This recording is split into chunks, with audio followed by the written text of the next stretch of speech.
ব্যক্তিগতভাবে এই এলাকার প্রত্যেকটি মানুষকে আমাদের পরিবারের মানুষ হিসেবে আমরা দেখি।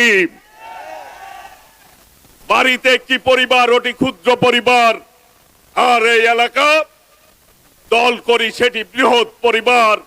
সকলকেই আমরা আমাদের পরিবারের সদস্য মনে করি। আমার ভাইয়ের অবর্তমানে আমি আপনাদের সাথে অসংখ্যবার কথা বলেছি, আমি আপনাদের সাথে দেখভাল করার চেষ্টা করেছি।